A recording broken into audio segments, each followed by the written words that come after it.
I am Astrid Vance, and my job is to find the weak points. I'm not talking about faulty apps or simple code breaches. I'm talking about vulnerabilities that could collapse a nation's energy grid. Or worse. My $1.5 million project, the Vault, was my answer. A fortified physical cybersecurity system facility designed to withstand physical and electromagnetic attacks. I had meticulously planned for every external threat, but I utterly failed to account for the one existential risk that ultimately brought it down. My own family. My father, Warren Vance, still thinks I'm playing with computers while Tatum, my sister, is obsessed with the aesthetic of my work, not the function. It started at Sunday dinner when my mother, Suzanne, cornered me with that sweet, manipulative smile she saves for favors, telling me, "Astrid, honey, the Vault looks so wonderfully brutalist and high-end. It would be perfect for Tatum's wedding photo shoot and reception." I met her gaze across the table and replied flatly, "Mom, absolutely not. That brutalist exterior houses a Level 3 access control facility, built to national defense specifications." She waved her hand dismissively, saying, "Oh, don't be dramatic. It's a big, empty room." Warren leaned in with that condescending tone I'd endured my entire life, claiming, "Astrid, your mother is right. We just need a few hours. And you're exaggerating the danger. It's not like there are biohazards. It's just computers." That was the moment I should have known better.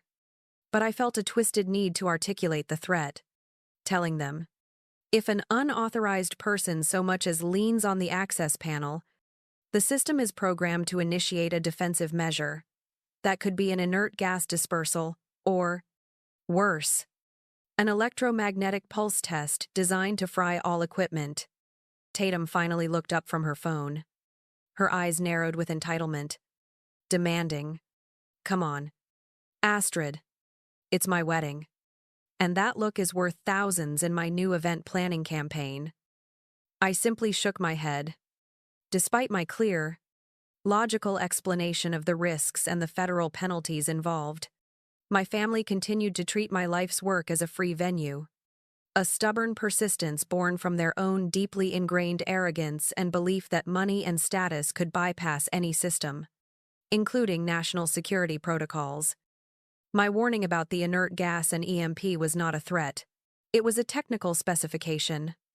But to them, it was just the annoying sound of their overly dramatic, nerdy daughter trying to ruin their perfect social ladder climb. My fatal weakness was my desperate need for validation, which made me accept the invitation to the high-level cybersecurity conference 3 states away, thinking they finally respected my work. I checked the system diagnostics one last time before leaving, confirming all Level 3 access controls were engaged, and the core systems were running in isolation mode. The Vault was secure. The conference seemed like a necessary break, and I felt a sense of professional relief. I had no idea that my absence was the key component of their malicious plan. Exactly 2 hours after I checked into the conference hotel, Warren and Suzanne were at the Vault's perimeter, enacting a scene of middle-class desperation for a shady locksmith operating out of a rusted van. Warren flashed a counterfeit access card and claimed we'd had a family emergency, desperately needing to retrieve crucial documents from my oversized home office. He paid the locksmith $5,000 in untraceable cash to cut the main security bolt and override the initial pressure plate.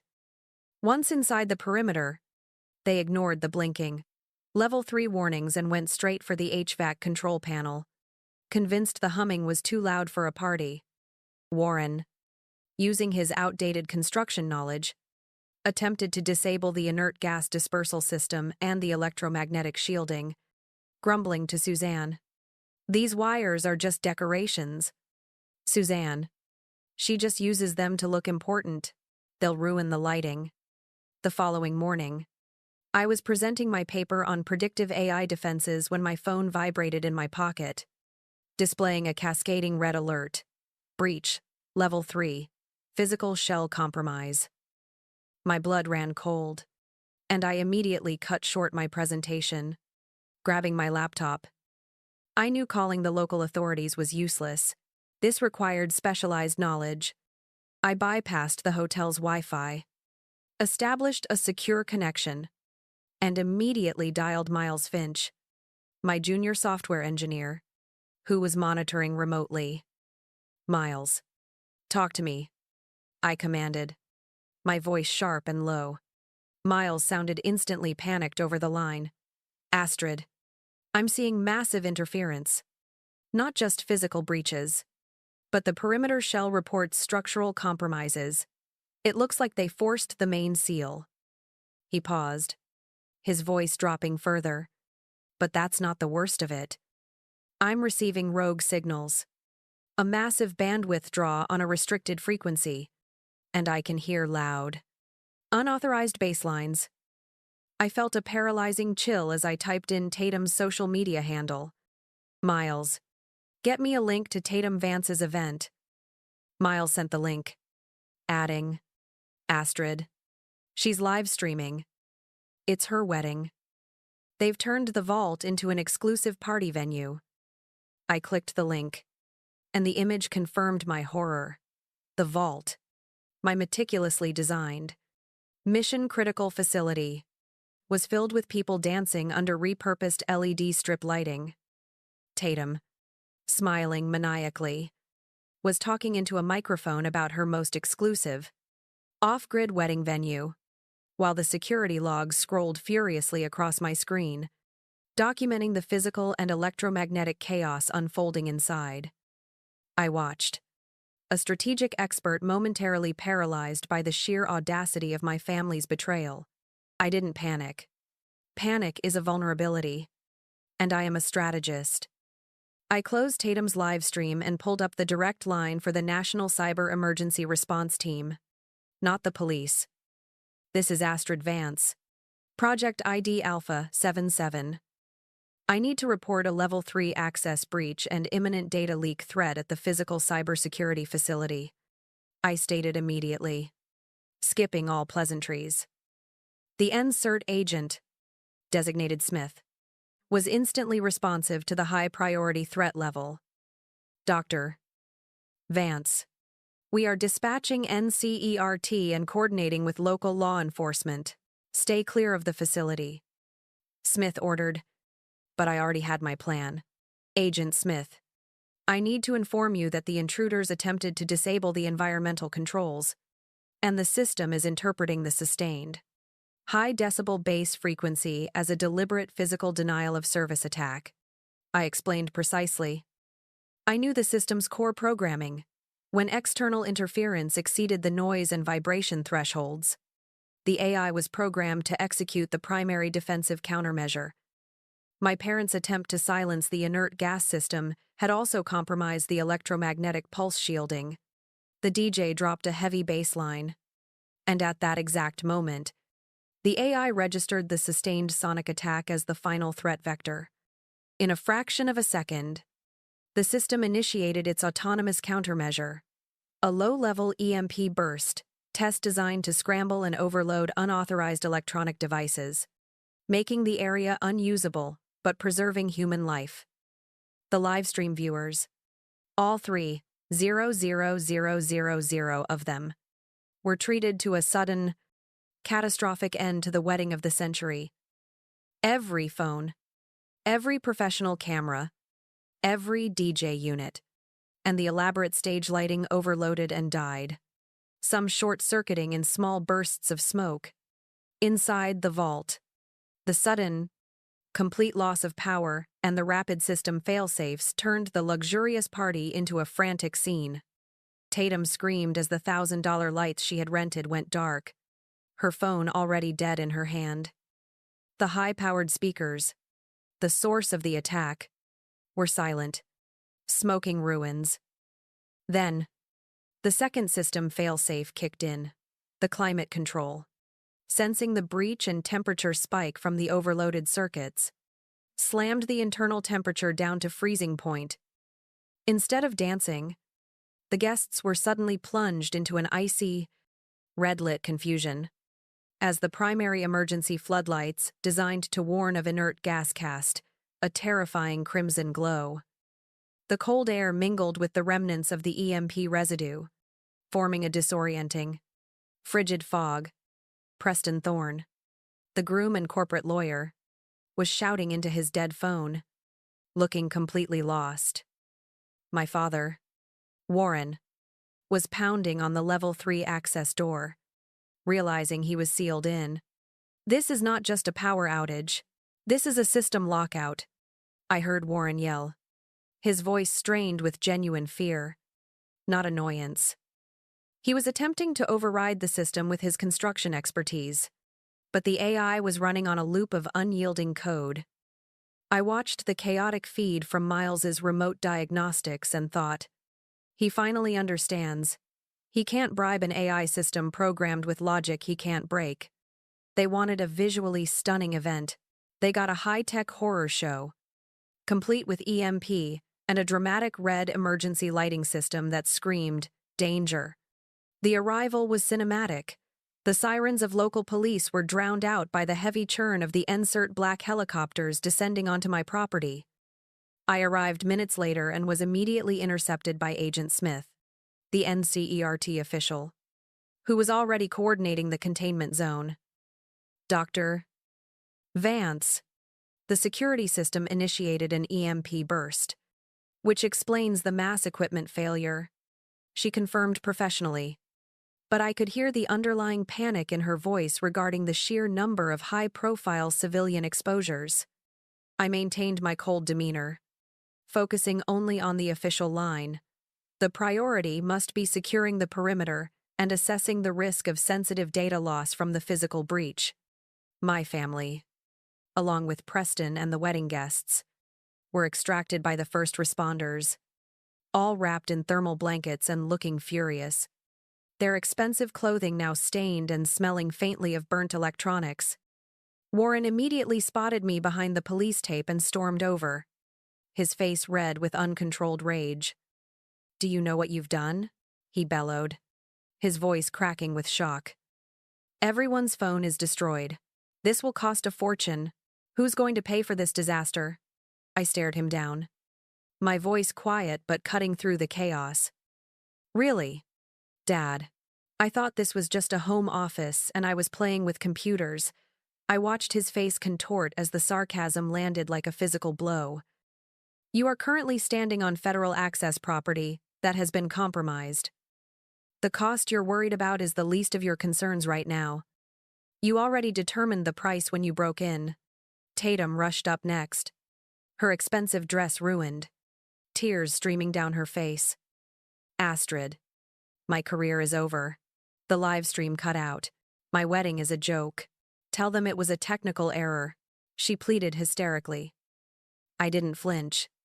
"Tatum, you broke into a level 3 access facility, removed security warnings, and used unauthorized equipment inside a protected electromagnetic zone to film an event. Federal law calls that destruction of national defense infrastructure." I paused for emphasis. "You didn't lose your career, Tatum. You vaporized it the moment you entered the vault."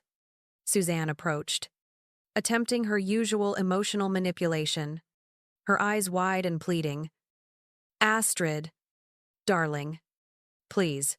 Family is supposed to help family. We need you to speak to the authorities."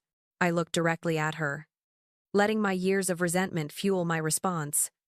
Family doesn't trick each other into leaving town so they can commit federal felonies, I countered sharply. "You are absolutely right, Mom. Family helps family. And I am helping all of you face the consequences of your deliberate, short-sighted choices." My family soon learned that I wasn't just a disgruntled scientist. I was a meticulous strategist who had already executed my defensive plan. The insert confirmed the physical compromise and the EMP discharge were direct results of their tampering.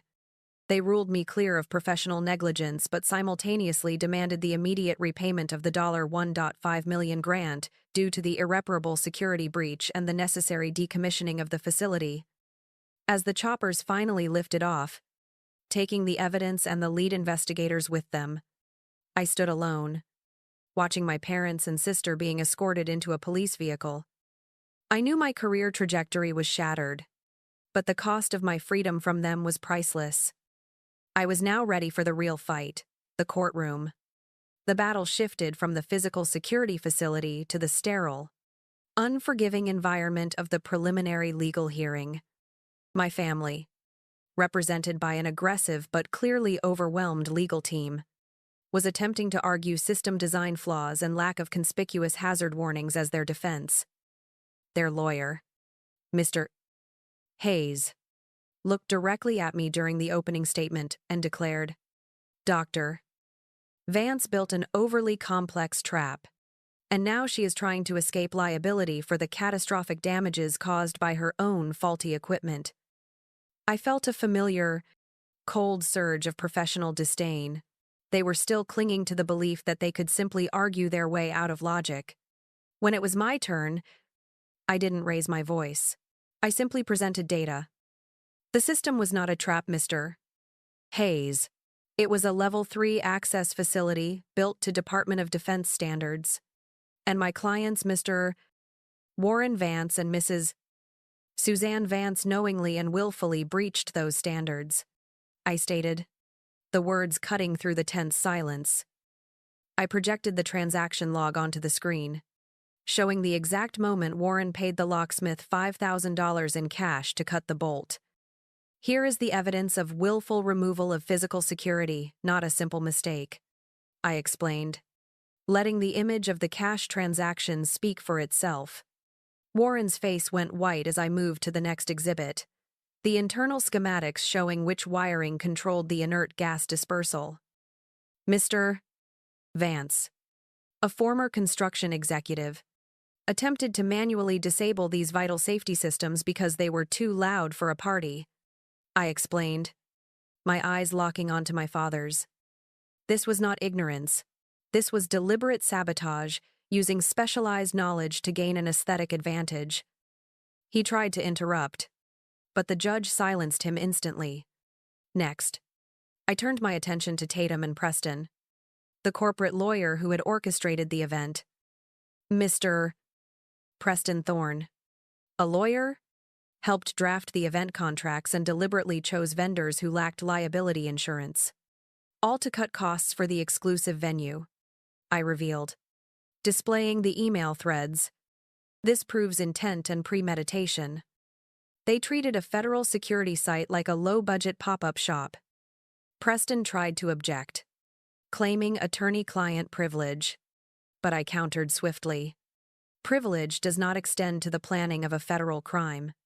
Mr. Thorne, my final strike was against my mother, Suzanne, who had continually emphasized her status and good intentions. I played a recording from months prior where she pressured me to sell the vault property cheaply. My mother has a documented history of prioritizing short-term financial gain over my professional integrity, proving the motive for the breach was not just a wedding, but chronic, selfish opportunism, I asserted. She didn't want to help family. She wanted to leverage federal property for personal profit and social climbing. The judge, clearly overwhelmed by the depth of the betrayal and the meticulous evidence, ruled immediately. My family was responsible for willful destruction of federal research property and liable for the massive class action suit brought by the high-profile guests whose expensive equipment was destroyed by the EMP. The total initial financial judgment was staggering. I detailed the figures in the subsequent press conference: the immediate $1.5 million grant repayment to the government, plus $500,000 in federal fines. But the real crushing blow came from the private sector. The guests' collective lawsuit demanded an estimated $10 million for the destroyed electronic equipment and catastrophic loss of reputation. The price of one evening of arrogant entitlement, I stated to the cameras, is now officially over $12 million, and the debt is owed to the government and 150 of the city's most influential figures. I knew then that their life of carefully curated appearances was over. Warren's construction consulting business would be under immediate scrutiny for the cash payment, and their entire financial history was about to be laid bare. I stood across the street, watching the bank officer slap the foreclosure seal on the front door of the 4-bedroom colonial they had poured their lives into. The house, once the symbol of the Vance family's carefully curated success, was now just collateral damage.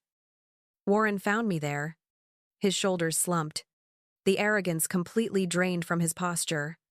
"You won, Astrid," he mumbled, his voice hoarse.